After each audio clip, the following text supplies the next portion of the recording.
শুভ সকাল বন্ধুরা, কেমন আছো তোমরা সবাই? তো এখন বাজে সকাল 5:30। তো রান্নাঘরে এসেছি, কাজকর্ম করছি। আর উঠেছি 5টার সময়, কারণ মেয়ের স্কুল 6:30টার থেকে, তো অনেকটা সকালে উঠতে হয়।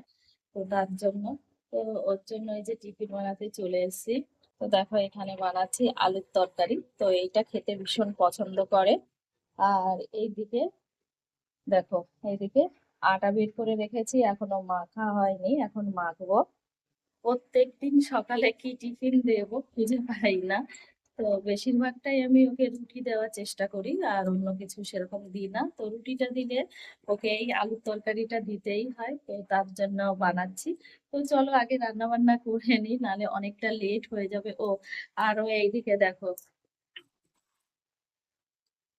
এই দেখো এইদিকে, এই যে বাদামটা ভিজিয়ে রেখেছি, তো এটা কখন যে করব সেটাই খুঁজে পাচ্ছি না। প্রায় 6টা বাজতে গেল, এখনো মেয়ে ওঠেনি ঘুম থেকে। ও ঘুমোচ্ছে, তো ওকে এখন তুলবো। আর তারপরে এই জায়গায় মানে আটাটা মেখে রুটিটা করে নেব। বাস, তারপরেই রেডি হয়ে যাবে, ফ্রি হয়ে যাব অন্তত সকালবেলাটা। তারপর আবার ছেলের জন্য টিফিন বানাতে হবে, আবার ছেলেকে নিয়ে স্কুল যেতে হবে। তো চলো ভিডিওটা দেখতে থাকো তোমরা কন্টিনিউ, আর আমি কাজটা কমপ্লিট করে নিই। তো এইদিকে এই যে রুটিটা বানিয়ে নিচ্ছি। দেখো, এখন না রুটিটা একটু ধুয়ে নেব জল দিয়ে, কারণ আমার মেয়েটা আবার বিনা এইভাবে ধোয়া খেতে পারে না। কারণ এমনি যদি রুটিটা দিয়ে দিই তো শক্ত হয়ে যায়, তো সেই কারণেই আর কি আমি প্রত্যেকদিন ওকে রুটিটা ধুয়ে দিই। তো দেখো এই যে এইভাবে ধুয়ে দিলাম। রুটি বানানো তো কমপ্লিট হয়ে গেছে, তো এখন এই যে একটু ফ্রুট কেটে দেব। তো আজকে ভাবছি একটু পেঁপে দেবো, তো দেখো বন্ধুরা একটু পেঁপে কেটে দিলাম। আর এই যে তরকারিটা এই বক্সের মধ্যে দিয়ে এই যে এখন বন্ধ করে দিচ্ছি। আর এই তরকারিটা খেতে সত্যি খুব সুন্দর হয়, বেশি কিছু দিই না। কালো জিরে ফোড়ন দিয়ে একটু পেঁয়াজ, টমেটো আর আলু, বাস। আর কিছু দেওয়া লাগে না, এটাই ভীষণ ভালো লাগে। আর ওরা তো ছোট মানুষ, লঙ্কা খায় না, তো তার জন্য একটু গোলমরিচের গুঁড়ো দিয়ে দিই। তো দেখো এই যে বক্সের মধ্যে রুটিগুলো দিয়ে দিয়েছি, ছিঁড়ে ছিঁড়ে ছিঁড়ে দিলে খেতে সুবিধা হয়, তো সেই কারণেই।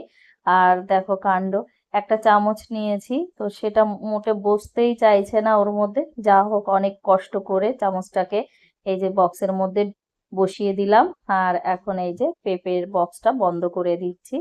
তো আজকে আর বেশি কিছু টিফিন দিলাম না, এমনিও ও বেশি না নিতে চায় না, তবু আমি চেষ্টা করি দুটো করে টিফিন দেওয়ার জন্য, মানে একটা ফ্রুট আর একটা এরকম একটু ভারী খাবার। তো যাই হোক বন্ধুরা, দেখো এই যে কমপ্লিট হয়ে গেছে। আর এখানে এই যে সোনা রেডি হয়ে গেছে, ও নিজে নিজেই জামা কাপড় এই যে পরে নিয়েছে। তো ঠিকঠাক করে তো আর রেডি হতে পারে না, শুধুমাত্র মানে ড্রেসটাই পরে নিয়েছে। এখন ওকে রেডি করে দেব, তারপর ওকে পাঠিয়ে দিয়েছি স্কুলে।